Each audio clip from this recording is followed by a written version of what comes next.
जी अस्सलाम वालेकुम वरहमतुल्लाहि वबरकातुहू। जनाब अज माशाअल्लाह 2025 की कुर्बानी ते माशाअल्लाह लगन वाले 11 बकरा की लाट आ गई ने।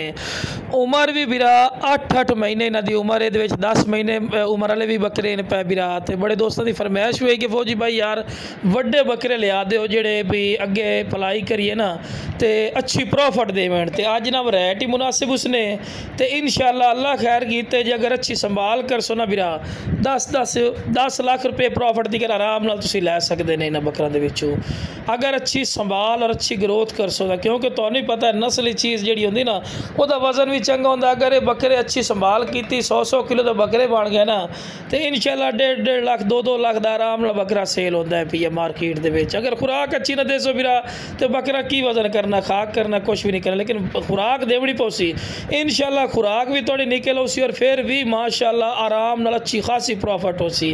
क्योंकि इस टाइम ही जिंदा वजन इन्हों का 35 किलो, किसी का 30 किलो 35 किलो वजन है पिया। 30-35 किलो वजन ही कोई आम वजन नहीं होता, काफ़ी वजन होता बिरा जिंदा।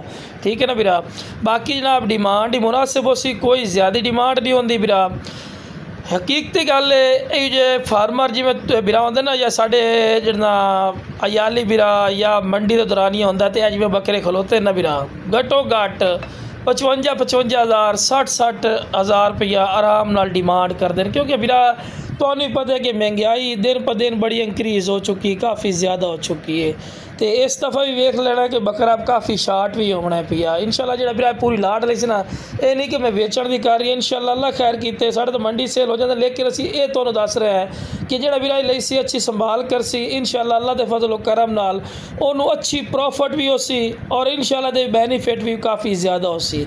बाकी बिरा इन्हां दी जिहड़ी हाइट है, हाइट इन्हां दी जितने बकरे पे इन्हां दी हाइट है पे बिरा 32 इंच 30 इंच 32 इंच 33 इंच। ठीक है, इन्हां दी हाइट है पे बिरा 30 तो 32-33। बाकी बिरा कोई मेरे को आके लमना चाहे लोकेशन दे मेरी तो लोकेशन मेरी ने लुडन शहर ज़िला बिहाड़ी लुडन मेन अड्डे ते UBL बैंक और PSO पंप के सामने इतने मेरा बिरा आके भी लै सकते हैं। हुण रेट की गल की जाए रेट इंशाअल्लाह अल्लाह के फजलो करम नाल तुहाडी सोच के मुताबिक होना ने। तुसीं जिहड़ा बिरा कॉल कर सी ना इंशाअल्लाह फ्री वाला सौदा होना ने। हालांकि तुहानूं पता है 50-50 हज़ार या उतर टिकात रेट नहीं करना, बिल्कुल स्लो रेट करना है इंशाअल्लाह जैसे तुहानूं बिरावां नूं बेनीफिट होवे। क्योंकि तुसीं भी अगे 9-10 महीने संभालने जानवर। ठीक है ना। बाकी जनाब कार्गो की सहूलत ही आल पाकिस्तान माशाअल्लाह साड़ी मौजूद है पई, एतमाद नाल और तसल्ली नाल जानवर कार्गो करने हैं। बाकी जनाब जी अस वीरां नूं चाहीदा जनाब राबता करके मुनासिब कीमत ते लै सकदे।